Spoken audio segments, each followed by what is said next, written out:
les petits-enfants de la patrie, avait le peuple. Aujourd'hui, nous allons revenir sur une affaire qui a fait couler beaucoup d'encre, timidement dans les médias, grandissante sur les réseaux sociaux, celle où Marlène Schiappa le boudin se retrouve dans le collimateur, avec sa nouvelle polémique du fonds Marianne, créé en 2021 par elle, pour promouvoir les valeurs républicaines après l'assassinat de Samuel Paty. Voici un florilège. Marlène Schiappa, une fidèle d'Emmanuel Macron sous pression, car parmi les casseroles qui retentissent depuis plusieurs jours, il y en a une qui pourrait faire beaucoup de bruit, l'affaire du fonds Marianne.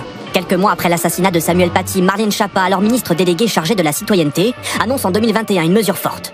Le 20 avril 2021, Madame Schiappa a déclaré « Je lance un fonds qui s'appellera le fonds Marianne. Avec 2,5 millions d'euros, on peut faire beaucoup de choses pour défendre les valeurs de la République. » Ma première question est donc la suivante. Qu'avez-vous fait des 2,5 millions d'euros et quel aura été leur impact pour défendre les valeurs de la République? Sauf qu'en mars dernier, le magazine Marianne et France 2 font des révélations fracassantes. Parmi les 17 associations sélectionnées pour bénéficier de ce fonds, une retient leur attention. L'Union des sociétés d'éducation physique. Elle aurait bénéficié de la plus grosse dotation, 355 000 euros. Une enveloppe destinée à financer des vidéos très peu regardées, mais aussi à rémunérer grassement son président, Cyril Karounagaran, et son associé Mohamed Sifawi, qui s'en défend.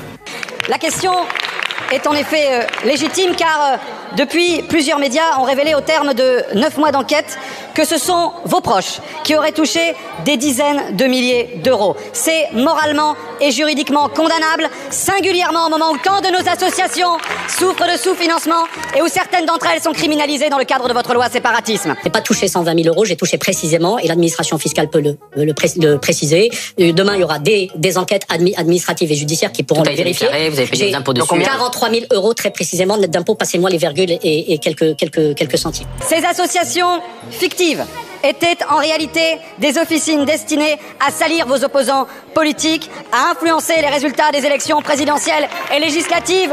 Là encore, démocratiquement, moralement, juridiquement, c'est condamnable. Ma deuxième question est donc la suivante. Quel a été le rôle de Madame Schiappa dans ce scandale d'État? Une autre association suscite l'intérêt des journalistes de Mediapart cette fois.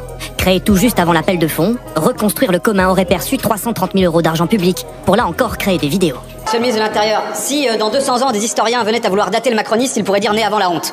Franchement, vous avez, avec ce fonds Marianne, sali la mémoire de Samuel Paty, qui appelle la décence et la dignité. Vous faites en permanence, dans cet hémicycle et à l'extérieur, des leçons sur le respect des institutions. Nous sommes étonnés de voir que les vidéos qui avaient été diffusées portaient sur des sujets qui n'avaient strictement rien à voir avec la prévention de la radicalisation ou la laïcité, mais portaient plus sur des enjeux politiques du moment, à savoir liés à l'élection présidentielle et aux élections législatives de 2022. Dans ces vidéos diffusées en pleine course électorale, les participants s'attaquent à des opposants politiques d'Emmanuel Macron comme Jean-Luc Mélenchon ou encore Anne Hidalgo critiquée sur la propreté de Paris. Là, en l'occurrence, on a financé le gouvernement, le pouvoir exécutif, a financé une association dont l'activité a été de salir un opposant politique. Or, tout témoigne que vous manquez de l'impartialité dans la conduite des affaires de l'État. Tout témoigne de l'affairisme qui occupe les bancs du gouvernement.